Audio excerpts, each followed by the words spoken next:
yeah. Oh All yeah. right, man, here we are. Nice new logo I see on Facebook and on Back YouTube. Good work back behind the scenes. back in the spaceship. Oh, So what's the official first of all, how's my volume? Am I too loud? I Is think that just my headphones? We're good? talk to me for a second. Talk. Hey, Asaf. Hey. We No, you're good? good. You're good. Okay, I think You're it's good. just my headphones. Okay, so I see you got a new thumbnail up for us on Facebook and YouTube. So the new name is official. We have an idea of when we're moving to the new YouTube channel. I think you stumped me. I no, I think we're looking at probably less than 2 weeks. Probably less than two Wow. weeks. Yeah. Exciting. A week, maybe a week and a half. Yeah, something like that. Okay. Hello, everyone. Yes, Hello. but no, it's a good Me, point. It's a good point. Everyone, we are first of all delighted to have you with us. I see everybody's tuning in. As always, tell us where you're watching from.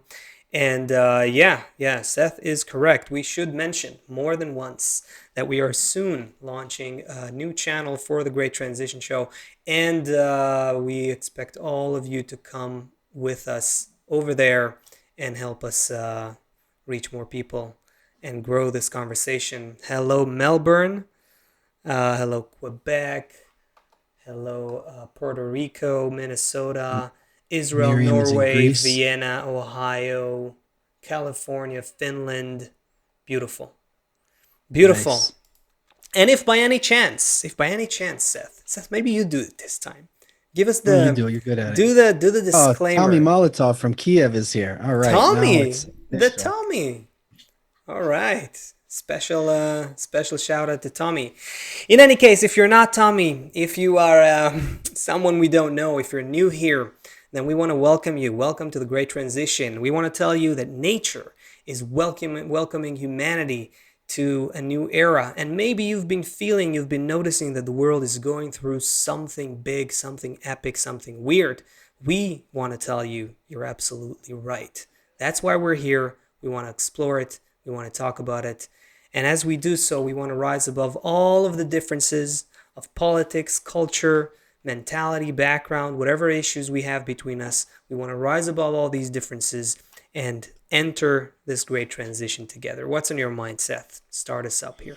I have tons on my mind, but I had an email. I CC'd you on it. I had an email exchange with one of our viewers this week. Oh, One of our viewers, or one of our friends here, Slightly Slanted Sleuth, I think on YouTube, had sent some comments or something on YouTube, and his comments got deleted, and he thought that we had deleted his comments, and he was wondering what was up with that. oh, So it turned out I don't know exactly what it was. It had something to do with YouTube. It's a YouTube. common thing. But YouTube here's does the thing, things. everybody. Yeah. Um, we're talking about things, we're doing things here that you're not going to hear in other places. And we should really, Asaf, once we get this whole production budget and everything, we should have a Yeah. disclaimer section at the beginning. Put that on the list. You can hear things here that could bother you. You could hear things on this show that seem oh, you think we're supporting this politician or you think we're doing this. We're talking about something very different than what is happening, what conversation normally is. So if there's some kind of misunderstanding, if, for example, we didn't delete anything, it was some YouTube thing. So Slightly Slanted Sleuth, anybody, if you something is bothering you, you think something's going on here, take a minute, try and be in the spirit of the show. Let's think that nobody here is trying to harm anybody. Nobody here is coming out with. I had someone else who visits our show here all the time who wrote me a message that said that I am calling for the destruction of America and the hatred of Jewish people.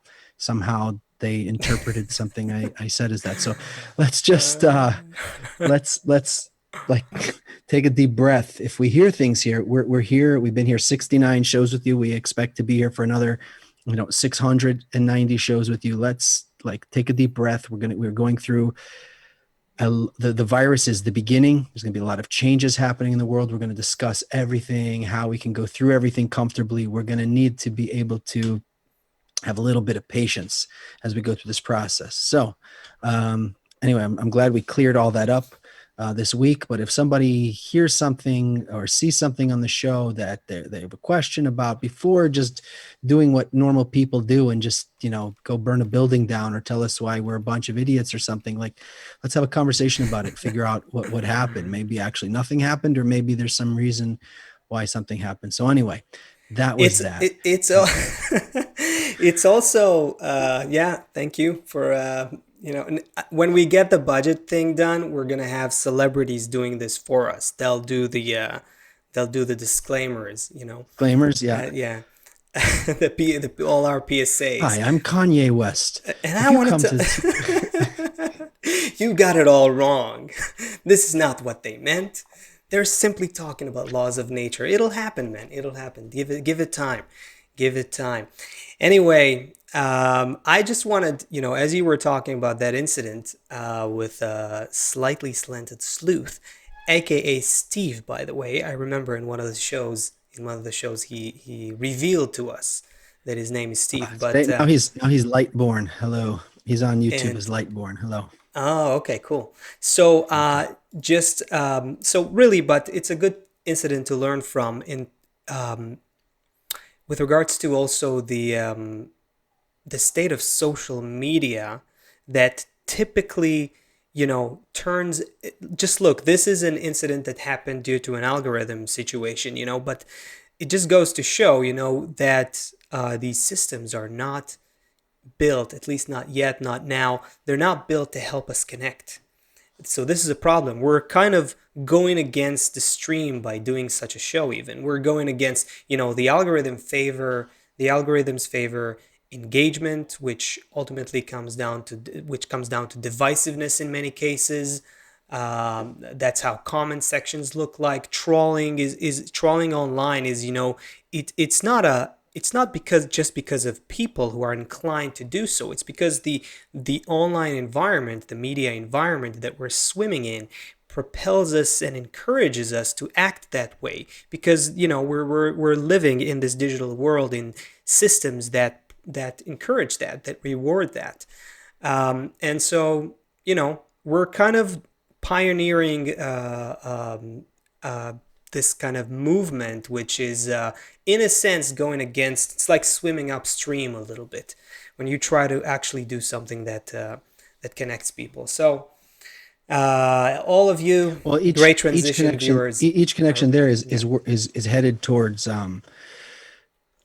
the purchase of some product or something like that, right? There's got to be some kind of, so yeah, we're a little bit going against that grain there, but I have a feeling that what we're talking about is valuable, will become more and more valuable. So here's my question to you: if we're meant to have a good life, Okay. why are we made the way we are, full of so much torment? Because because because I it's mean, it. you look outside, you see, for example, in Philadelphia, and I know I keep seeing Kiko's messages from Egypt. She's dealing with crazy problems over there. And I mean, so I'm in the United States. You could say it's more like, some first world country, what kind of problems we have here. So I know other places in the world are dealing with very, very serious things. I'm telling you what I see with my eyes here. 30 miles from here or less, probably 25 miles from here in Philadelphia, um, some guy apparently had some kind of mental issue. He was bipolar, Oh, whatever. He had a right, knife. He got right. shot by a police. He was a black guy. Whatever, apparently had some kind of bipolar or whatever, some mental thing. He was holding a knife. Police shot him, and there's been rioting for 2 to 3 days. Um, it's not about black. It's not about gun. It's not about knife. It's like in a normal, comfortable, healthy place. If something happened, the community would come around, support the situation, help the people who got hurt. But every single thing that happens now, it's like it sets off a whole explosion and a Yeah, chain reaction of explosions, and not towards healing, not towards a good life, just more and more division. So my question is, if we're meant to have a good life, why is it that the more and more what we see around us is everything's deteriorating? Yeah, but the way you set this question up, Seth, uh, is a It's not problem fair. because yeah, it's not fair because you're asking why is there suffering in the world? Essentially, that's your question. Okay, we can answer it. No, no, that's not my question. We That's not my question. okay, so My make it question more is, in, specific then. Let's okay, explore my let's question explore a is, specific rabbit hole here. One of okay, these so that I don't know how far we want to go. There's, for example, there's the crazy Jeffrey Epstein stuff. There's these things coming out with it's just the more and more every day, yeah, it's like the more depraved, like deprived. the further from good, the more things we see that are Yeah. like, it seems completely opposite. It's like the distance, the gap between a good life is just, and where we are just keeps getting wider.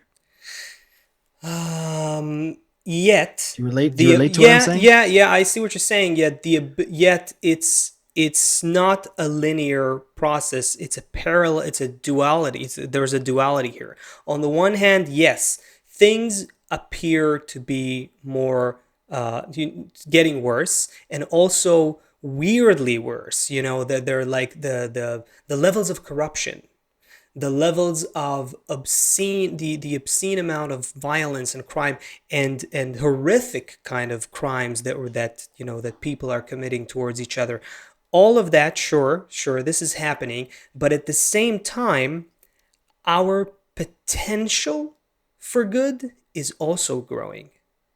it it's just in potential yet, and our recognition of evil, let's call it like that, meaning the recognition of where we're at, and why this is happening, that everything somehow revolves around our own nature, our more accurately, let's say, our bad connections with each other. That's at the end of the day, that is becoming clearer. And so, nature, in developing us as conscious beings, you know, it has to push us on several axes at the But same what time. does this mean, that So, the worse it gets, the greater the potential is for good? Let's explore that for a minute. okay, that's I would say, when you have a kid and they grow up and they are teenagers, they start doing some horrible things to their parents, to their siblings, to themselves. Sometimes think drug abuse, think addictions, think you get what I'm saying. To their peers, shaming each other, things like that. But they kind of at the same time, I'm not saying it has to be that way, but we see it happening that way, and at the same time they're also developing their understanding of themselves, their understanding of the world, and their qualities, their potential. It's growing. They just don't know yet how to channel it correctly, how to interact with each other, how to interact with the world. And that's where education comes in. That's where a positive environment comes in. That's where a good rewarding system comes in. If you reward, if you give them great goals to aspire to, if you put them in an environment that encourages them to use their talents and to discover their talents for good, and so on, if you educate them, if you give them a lot of knowledge about the world, if you give them a lot of choice and not try to confine them and shackle them with, like school, for instance, if you do these things, then you'll see them blossoming and not necessarily going into these suicidal, so to speak, tendencies. I'm saying suicidal in a general sense, like negative tendencies.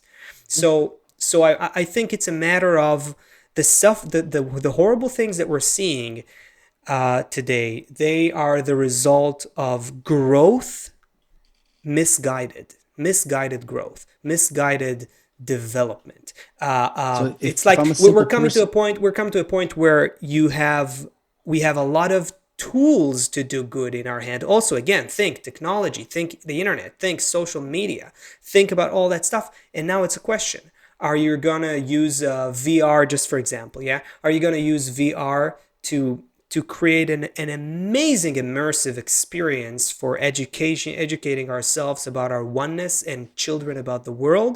Or are you going to use VR to even more, corrupt ourselves Another and first person shooter game. exactly, and make us more violent and more addicted and more divided and more isolated and My 14-year-old so told on. me that the first person shooter games don't have an effect on you, and he showed me studies that were actually made by the video game companies that prove Oh, by the video that, game companies. Great. yeah, they Yeah. prove that shooting games don't actually affect You you. know what? I've researched this thing. I did as part of my one of my seminar works or a thesis something for university years ago. Um, I don't buy that. I don't buy that. Bring me anyone who wants to discuss this. Let's just make it very Want to simple. debate my 14-year-old? But now, but your 14-year-old, by the time he grows to be 18, statistically speaking, this is probably not true for your boy, but for most people in the US, by the time they're 18, they will have seen 200,000 acts of violence. That's just on television. 1,800 thousands of which I think are murders. And if you want to tell me that has little to no effect on a developing mind, come on, come on, come on. Okay, That I I'm agree not with you. saying I'm not saying it will make a murderer out of every person, but it will definitely desensitize you, and then therefore putting you in a potential situation where if you go into if you fall into a bad environment, bad conditions, you have no other choice and so on, you will already be primed for and desensitized to such actions.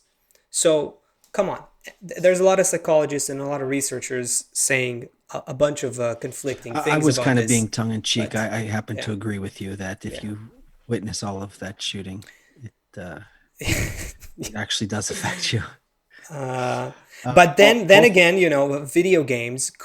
games are amazing. Video games are an amazing vehicle. That the fact that you can be when you play a game, you feel like you can't. It's not a big deal if you go wrong. It's not a big deal if you fail. That's a huge benefit. If we just used that to build people's sense of confidence, to build our self-esteem, there's so much we can do. There is so much we can do. The incentive is not there. The incentive is to make money. I'm sure that these kids Yeah, could be the best surgeons, the best pilots. Like by the exactly. time they're 17 years old, 18 years old, they could do every job 100 times better than anyone else just through games.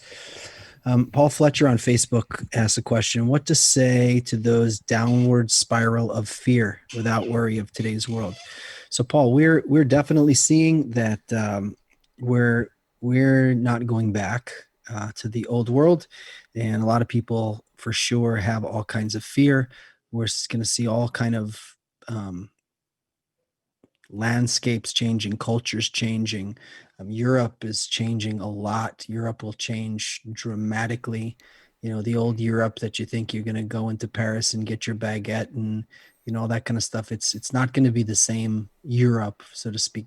None of this doesn't. We don't look at any of these changes as good or bad. This is all happening through nature. What is good or bad, what to be afraid of and not to. Really, there's actually nothing to be afraid of, even though there's all of these changes. Because if we realized, like a caterpillar becoming a butterfly, or try and take a toy away from a 5-year-old, you can't.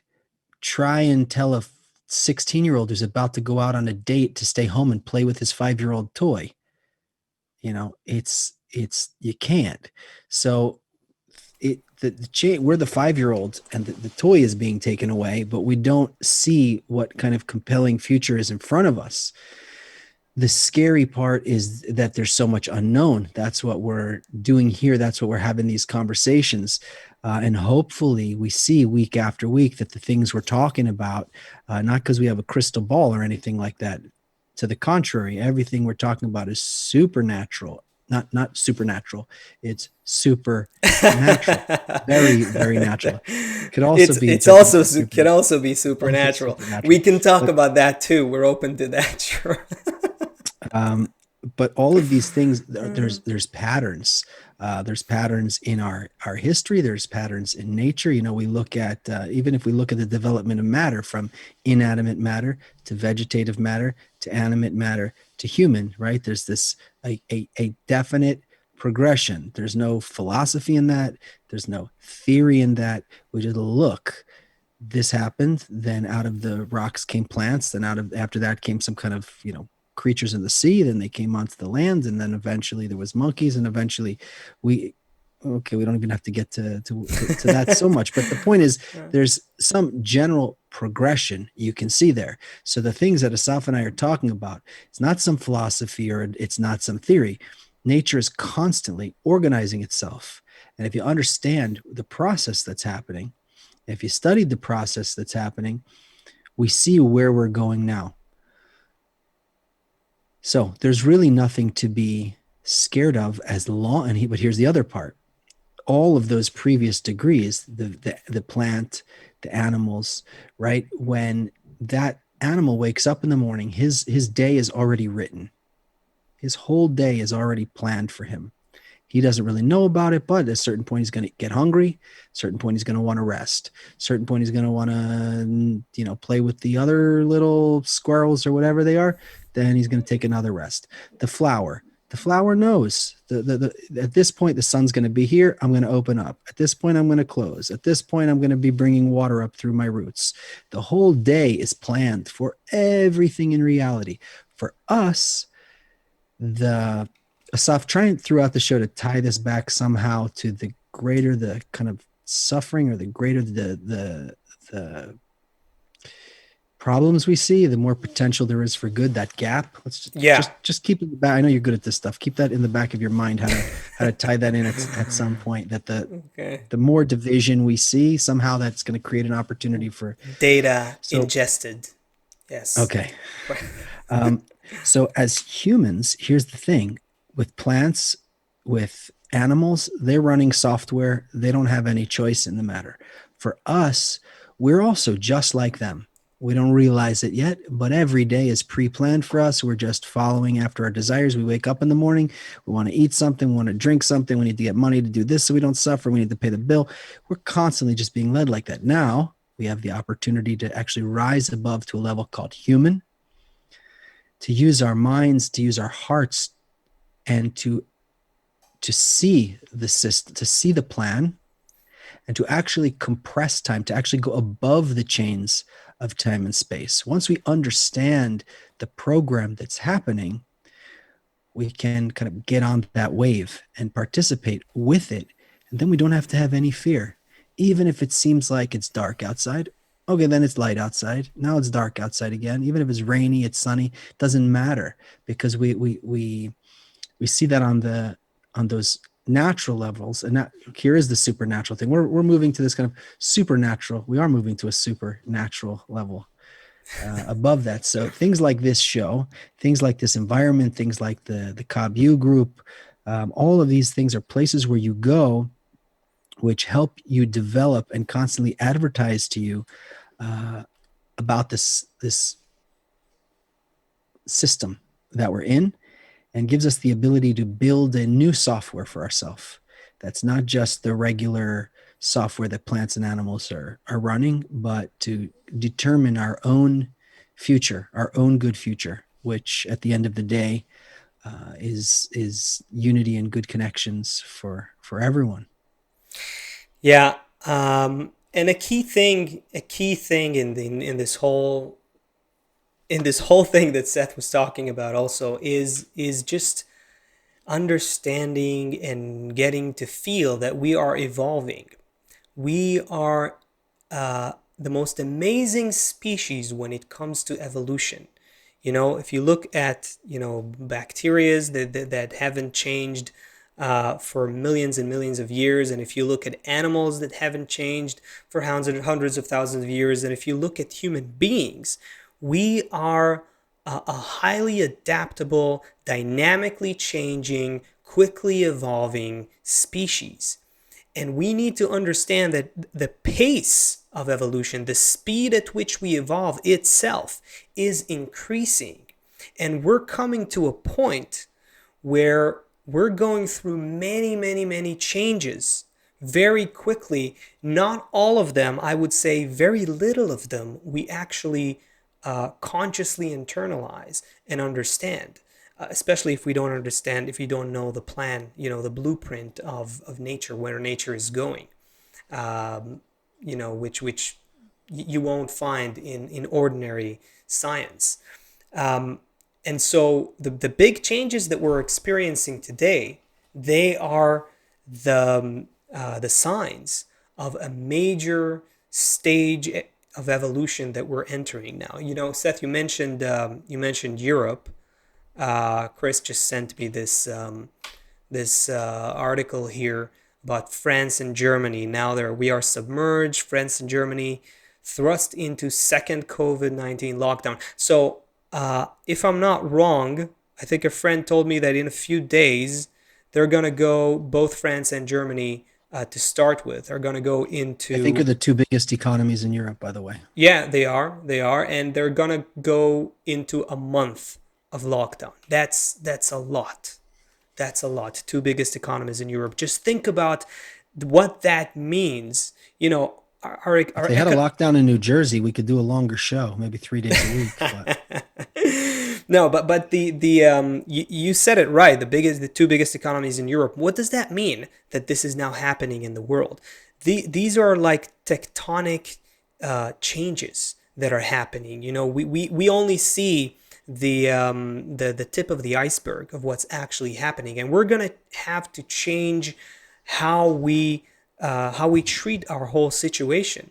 And the one of the big things that I don't know if it's time and if it's the right moment right now, but we need to talk about this whole race for vaccine thing. one That second, I'm sure everyone's seen this before, but Okay. just in case anyone out there for some reason doesn't understand, that's an iceberg. The whole thing about an iceberg is that most of it is below the water. So Yeah. we're just seeing the tip. It represents that there's so much more that we're not See, seeing. who needs a producer when you can do that? When you can do that? When you can pull it up. Need to know. No, sorry, not need to know. Noah Moore. Noah, were you here with us before? Did you ask a question before? Noah Moore is asking, are we to enter a 40-year quarantine to reprogram our living after COVID? Oh, thank you for that question. Um, let's get into that. Seth, what do you say? 40-year quarantine? That's what's First, happening? first of, What? first of all, I want to say that the coronavirus lives off of human hatred. That's what causes it to grow, and that's what causes it to Ooh. prosper. And our enemy is not the coronavirus. Our enemy is the hatred that we have towards each other. Because if we all took care of each other and loved each other, you could lick each other, you could kiss each other, you could sneeze on each other, and you wouldn't catch the virus wouldn't kill you. Okay. Now, whoa, whoa, Okay, whoa, whoa, so whoa, whoa, whoa, whoa, whoa. okay, you don't have to lick anybody as such. You could kiss, you could sneeze on them. No, but if you say something like that, we gotta unpack that. The because you will be, uh, you know, you will I'll be be uh, ridiculed you'll be ridiculed. You'll be by a considered as medical a. establishment. I'll be No, considered. it's required. It begs for explanation, and because we're kind of giving. You just gave the summary here, but there's a deep evolutionary process behind it. There's a deep evolutionary process Yeah. behind it. So what is this? Is this a 5-year-old kid? He looks at his Legos like his entire world. His parents were there. His parents were, made him. They understood what happened before he was born. They were there when he was born. They brought him to the point that he was 5, and they understand what's going to happen when he's 10, when he's 20, when he's 60. They already know the whole thing. Here we are, like, don't take my Legos away. You're so bad. That's the coronavirus isn't like the whole story. There was nothing that ever happened in the last couple billion years before it, and there's nothing that's going to happen after it, and there's no plan here. We can't study nature. We can't study people. We can't study systems. We don't know what's happening. Just all of a sudden I woke up and there's a virus here. Let's fight against it. What weapons can we fight against it? it's idiotic, actually, this kind of approach. And it's exactly the same approach we take every time there's a problem. We just throw a bunch of money and resources at it, and we don't look at things in a very holistic way. Like, I see you're gearing up to say something, but here, for example, in the United States, there's a problem with a certain insect. They like import a bird from some other country to like eat the insect, and then like 30 years later, the bird that they imported, it turns out, is like another huge problem. So they import like a Yeah. fox to eat the bird. It's like there's no thought to Yeah. how everything is connected to each other.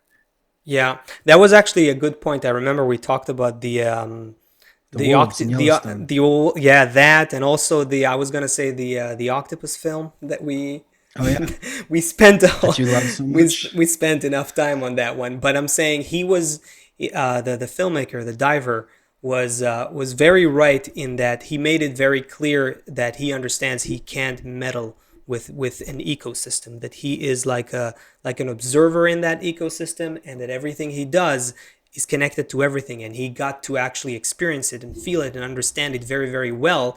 And when we come up with these ideas to fix something, um, we typically fail to see this interconnection between all things and to understand this synergy that exists in the whole natural system. And so we need to understand what we say. We need to explain what we're saying when we say that our relationship, our positive human connections affect our resilience and our immunity to the virus, to COVID. Um, um, if we go back thousands of years ago, at least, I would say at least 4,000, 5,000 years and backwards, and maybe a lot backwards, then what was the model? I'm sorry. What was the model of medicine back then? There wasn't that much of differentiation between the emotional state of the human being, which you can call the spiritual state, the mental state, the psychological state, and the body. Go Yeah. ahead. What? So much of it has to do with our language also. We're called the speaking degree. The language is way more primitive. Your every word today, if you say something is like, oh, that's so bad, it could actually mean good. Oh, that is sick. That actually means Yeah, it's cool. yeah, So back then, every word kind of matched up one for one with what the thing is. So you could actually talk about kind of almost the forces. You're talking about kind of the essence of what everything is all the time. Today, when I'm talking to you, all I'm trying to do is make you like me or clothe what I'm saying so you don't really understand exactly what I'm saying, or I'm trying to like not commit to you while it sounds like I'm actually committing to you. We have all of these things that build distance between us all of the time. Back then, I mean, we probably had shaman medicine, or whatever it was called, the village elder, whoever was the guy who was like the most in touch with the system. He, First of all, you're absolutely right. It's beyond language. It's cultural relativism. It's something, we you cannot judge. We have it's not that you ethically you can't judge. Technically, practically speaking, we cannot judge how people lived and the culture they were in thousands of years ago, because we have we're like living in a different closest we can come to it in is thinking about what it's like to live with the octopus. exactly. No, it's like we're living This on show a is brought to different you by the octopus the teacher. octopus teacher. It's like living in we're living in a different physics.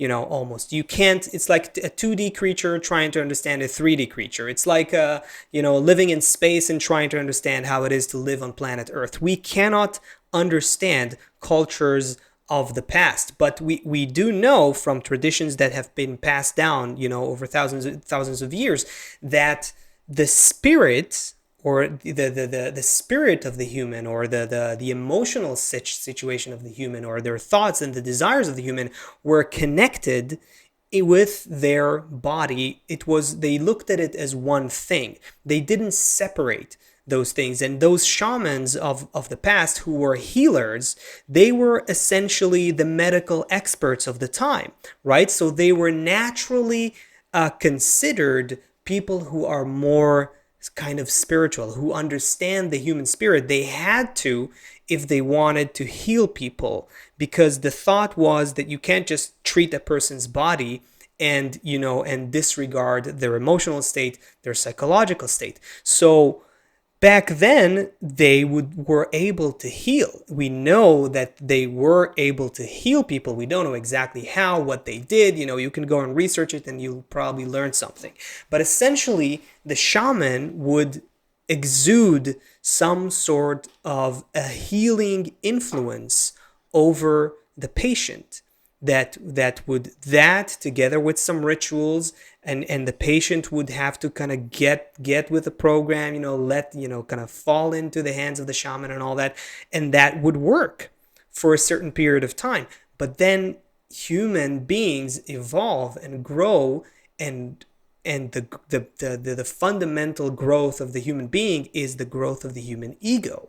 We become more egoistic creatures, and that means we become more conscious, less instinctively connected to each other and to nature.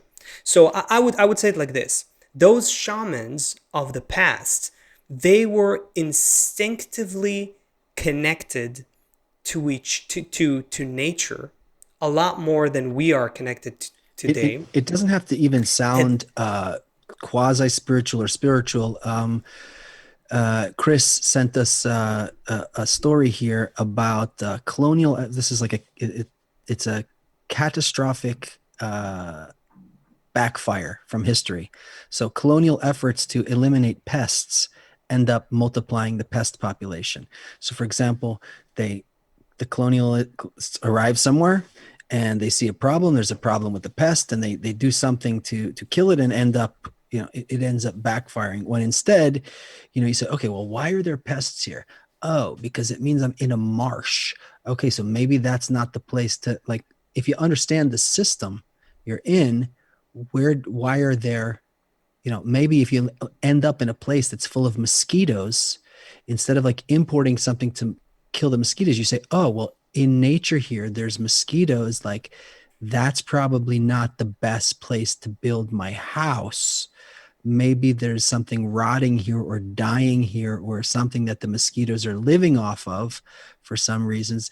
You can really determine by understanding nature, even just seeing that, like that's a sign.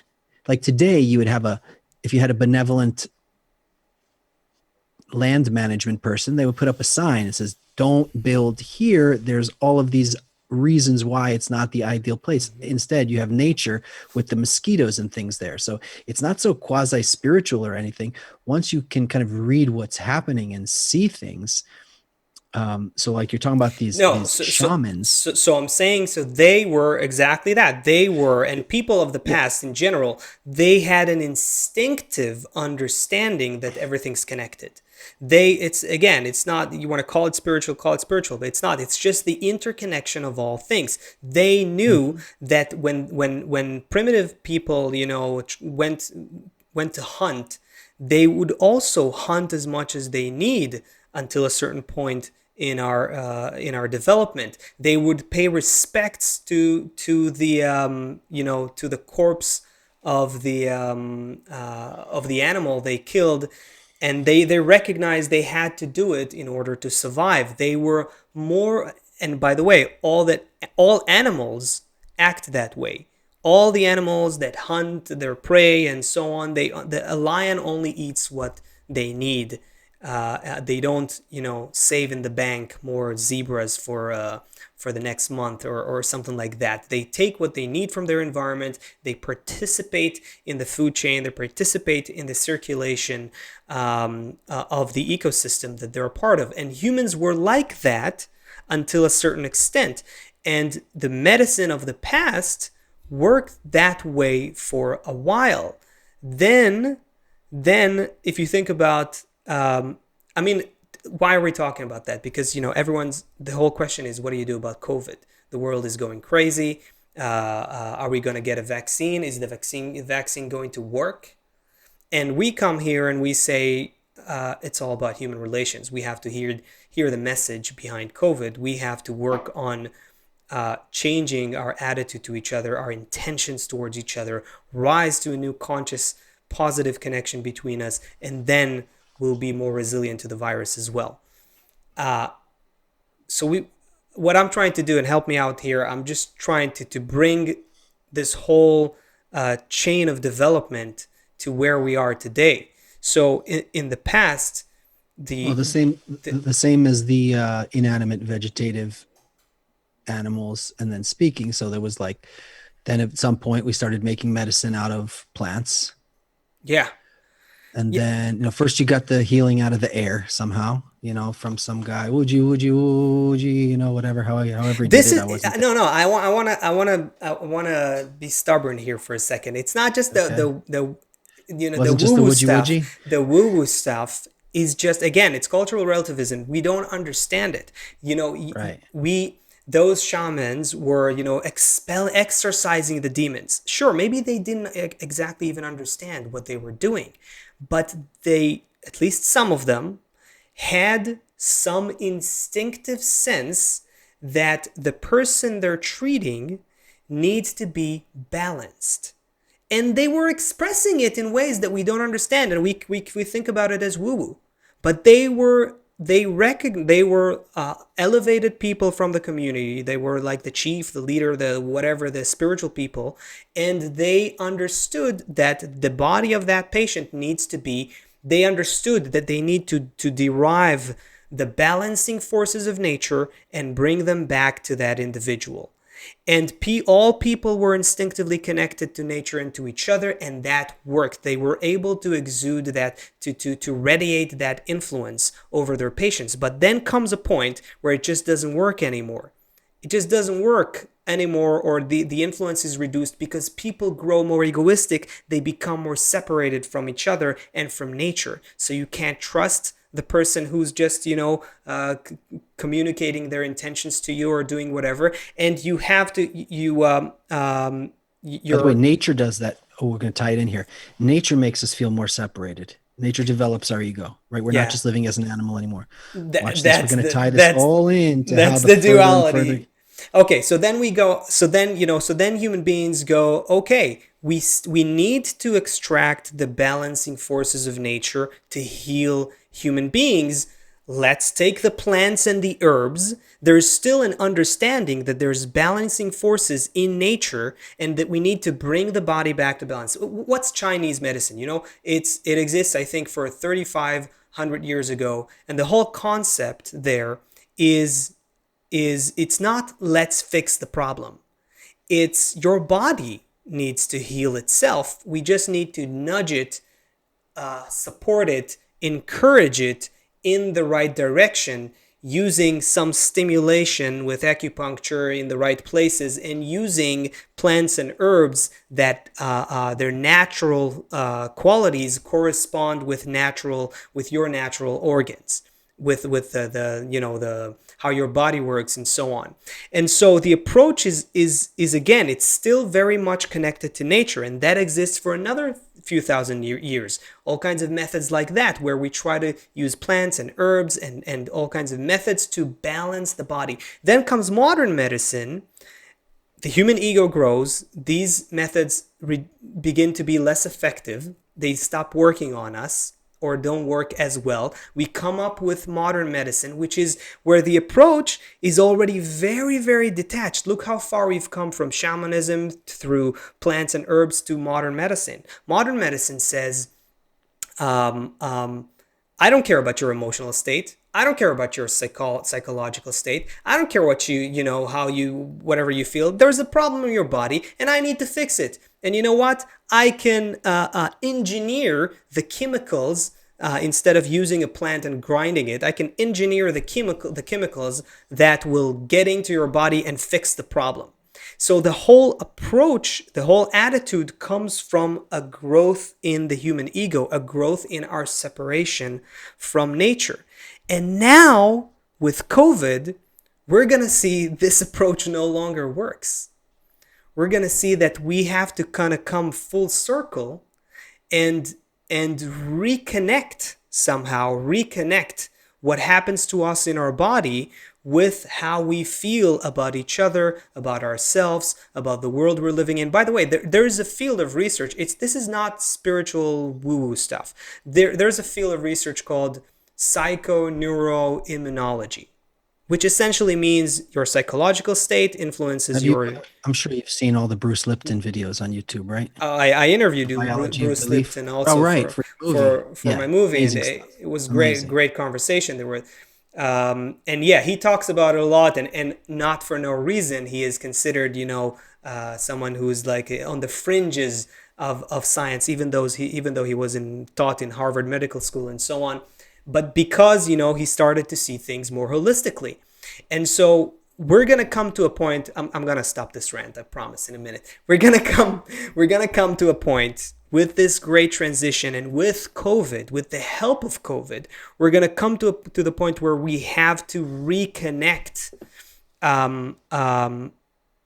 our health, our well-being, and our psychology and our relationship with each other, and we're going to have to relearn how to derive the balancing forces of nature to heal us, but we're going to have to do it consciously by connecting with each other and connecting with nature. And I'm sure that will change our medicine as well. Medicine will I'm sure medicine will go through a major, huge, drastic, epic kind of change. We probably won't even need doctors. You'll need doctors if you break your arm or if you need some kind of surgery. But in general, the healing, if you fell out of it, you're having so much fun with all your friends, you were building a tree house and you fell out and you broke your arm, you probably need to go to a doctor. But in general, we will just be in a healthier state. These viruses won't bother us. All these things, these immune compromised kind of things, they won't bother us anymore because we didn't develop through billions of years in order to be to live just constantly in a hostile environment. We actually live to be in harmony with everything, but instead we're living in this and let's just say hostile towards us. Yeah, and let's just say just we should do a little bit of a disclaimer here just to make sure that people get us the right way. We're very realistic, down to earth people. We're not saying throw away all of current medicine and just throw it to the trash. No, that's where we're at. Surgery, we have doctors. Yeah. That's where we're at right now. If you have to use that, use that. That's what you've got. But we're saying we're evolving. So in parallel to that, we also have to develop the next level of medicine. And the next level of medicine is where we reconnect with the balancing forces of nature, but this time not instinctively like the shamans did, and they didn't know exactly what they were doing and how they were healing people, but some of them just had some natural inclinations. We're going to have to become consciously connecting to each other and to nature in order to heal the collective human network. There's so much more to get into. I'll stop here. So much more. We'll discover I'll stop here. How we're healing, through being in love, feeling supported, how that affects the immune system, how it affects our mood, all those kind of things. When we're depressed, how that affects, how much easier it is to become ill, all those things. Anyway, my friend, we have so many questions here. I see one. If you have one. Nadav is asking, because it's just right on the money with this. Nadav is asking, so you're saying viruses are a correctional method of nature? I think that's beautifully put. That viruses are a program. Viruses are a very interesting thing, by the way. It's not exactly a living thing. It's an organism, but it's information. It's information. It's information encoded, in genetic information, and they've been here for millions of years. There's evidence showing that they have contributed to the development of the human brain. Viruses are very interesting. The fact that we think about them as the enemy that we need to fix, that we need to kill, that we need to eradicate, again, that results from the egoistic mindset and the egoistic growth of humanity and the current mindset of modern medicine.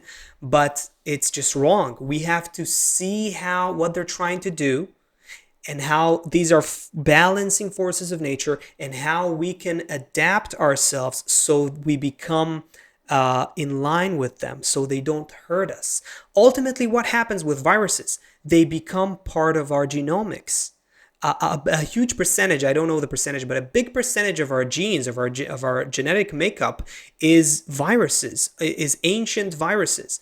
This is what's happening. It's another stage of evolution, but this time a global collective stage. This is we're gonna I'm gonna be provocative here, but we're gonna ultimately kiss this virus. We're gonna really embrace it and kiss it. But at the moment, it's killing us because we're not ready for it. Go ahead, man. So if you're getting tons of love, you may have just sabotaged yourself, but so far on YouTube, I see tons of love for you today.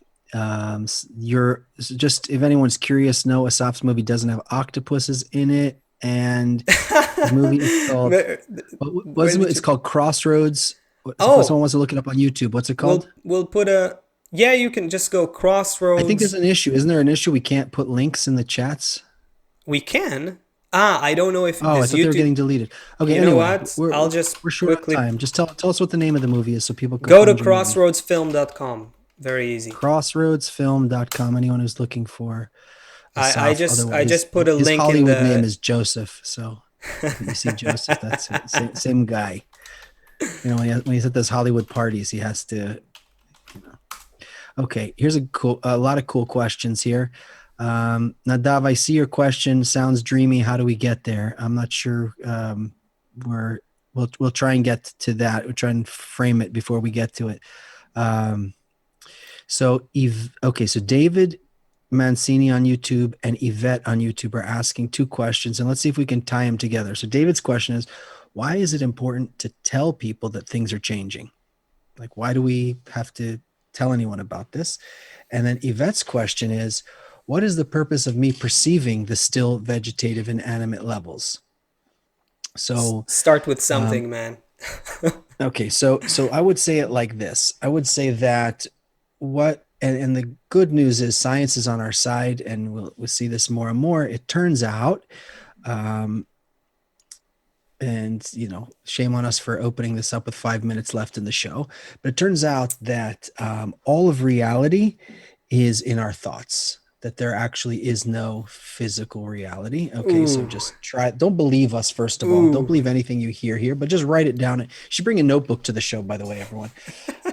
And just write stuff down, and we'll start to open it up more. So the physical reality, what happens is, we really need a lot more time to open this, but in order that we can be this conscious being, that we can feel this abundance, this good that is that is intended for us, we have to be, here we go. This is the whole first question. Why does it seem like we're getting further and further and further away from the good? If we're supposed to have a good life, why does it feel like things keep getting worse?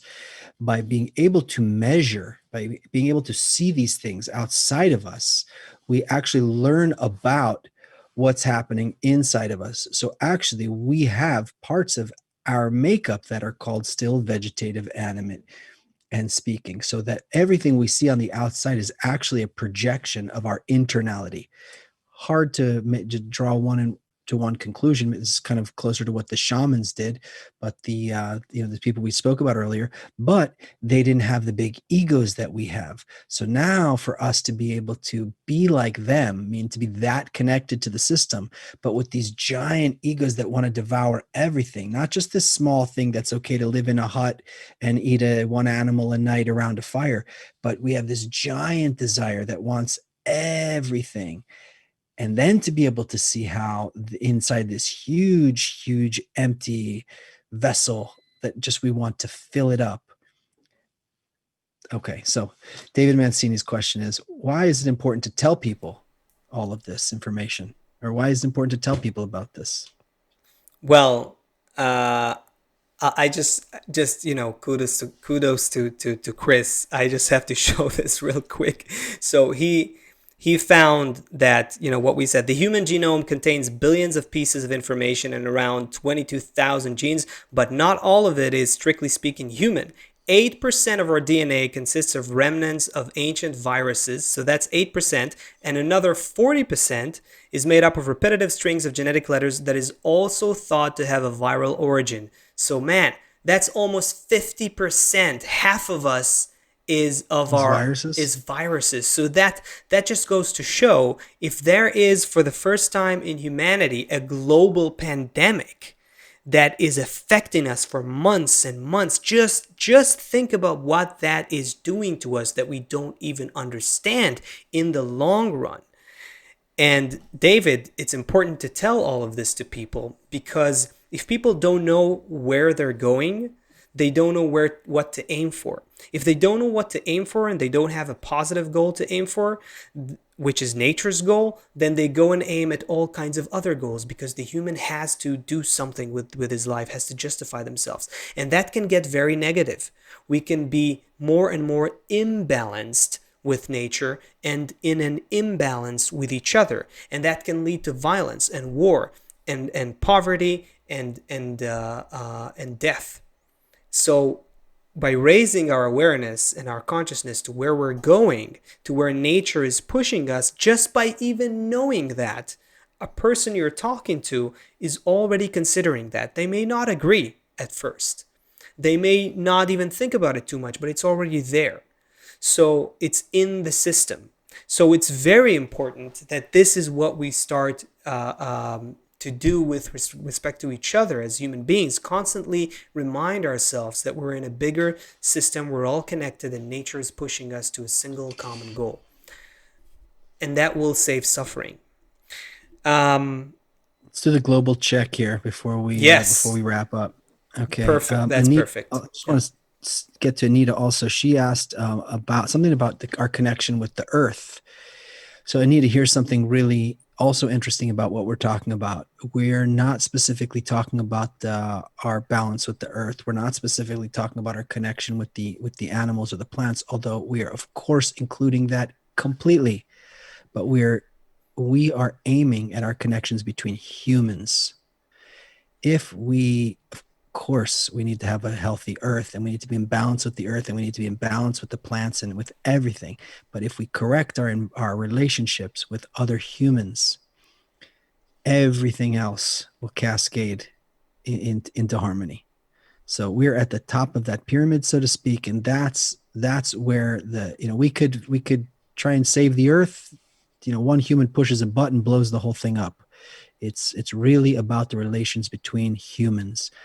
By not figuring out, it's already part of the plan. By getting on that wave and coming into balance with all humans. There's a place for everybody. The purpose of creation is on every color, on every gender.